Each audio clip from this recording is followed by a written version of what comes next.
everyone, welcome to my channel. Today I'm Tara with Pieces of Tara Artistry. Today I am going to be doing a large commission. It's a 36 by 48. You can see I've got my satin enamel paints on the right and all of my Dutch pour and puddle paints on the left. It is going to be a pearl pour with a Dutch pour through it.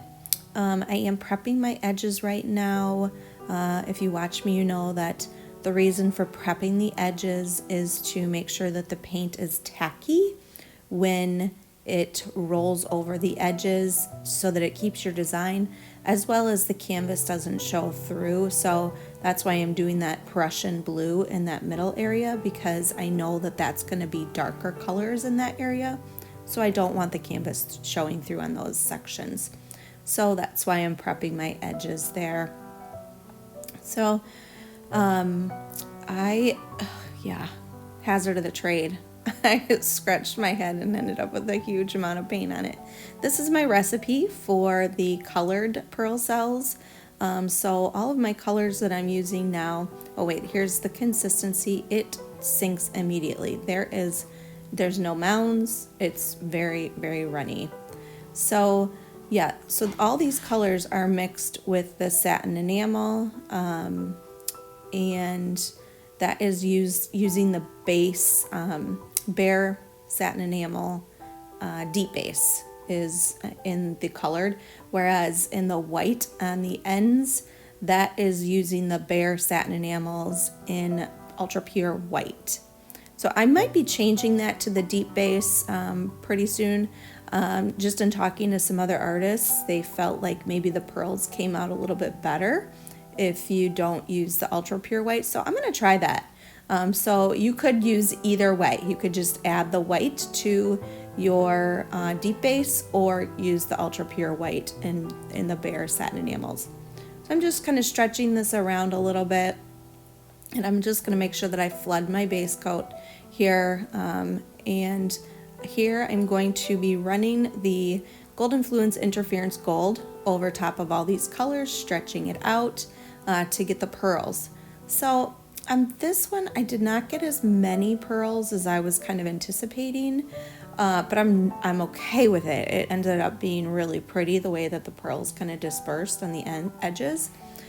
So I might have needed to get a little bit more paint off the canvas. So after reviewing the video, I can see that my paints are still pretty runny even when I'm done stretching.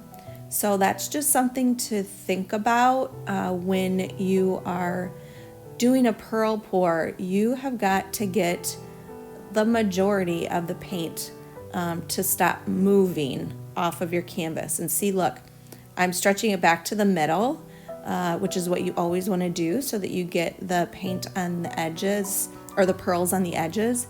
You always want to move it back to the center. But I think I had too much paint still on there, so I didn't get as many pearls, but that's okay. Here, I'm just going to scrape. While I'm waiting for the pearls to set up, I scraped my table because it will start dripping off. And I am doing a Dutch pour. Now, the design didn't end up like I had in my head, but that's pretty much what happens when I do these, because you have to, once you start working on this kind of painting, you can't scrape and start over as easily as you can with a normal Dutch pour. So you just have to figure it out, which that's what I do most of the time, is just figure it out.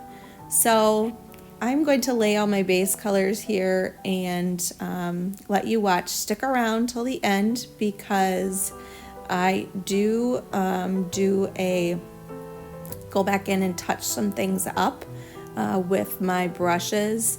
And I did a time lapse, and I didn't realize that the time lapse was gonna go so fast. So I did try and slow it down a little bit. But yeah, it just kind of gives you an idea of what when I do these paintings, sometimes there's parts that I just am not fond of, but instead of kind of going back in and changing it, I will let it dry and then go back in, because I risk the losing the design that I have. So I just kind of figure sometimes it's better just to wait and do it with my brushes. So my hair dryer is on low and cool when I blow these out. And I do it a little bit different because I have a lot more paint on my canvas than when I do a smaller one. So I kind of feather it out a little bit differently than when I just kind of run my hair dryer through on a smaller canvas. So I'm gonna again let you guys watch the rest of this. If you like what you're seeing, please like, share, subscribe, hit that notification bell so that you're notified each time I put out a new video. Really appreciate it. Please comment below. Let me know what you guys think. Let me know what you think of this design. So I kept going because in the upper right hand corner I felt like there needed to be more to the composition after I put the second Dutch pour down, so you'll see that. So let me know what you think. Should I have stopped there or should I have kept going? I would like to know what you guys think as far as that, because this one literally took me about 2 hours to do. Just because I just kept standing back and looking at the composition and trying to figure out, what my best, strategy was.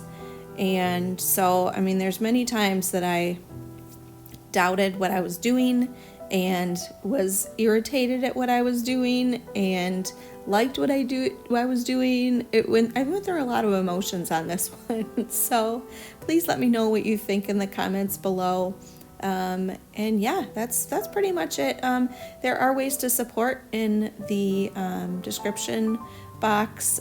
So if you'd like to donate to the channel or, subscribing, it's free. You don't have to pay anything, but it does help my channel so much. So thank you guys again for watching, and I look forward to hearing what you guys think.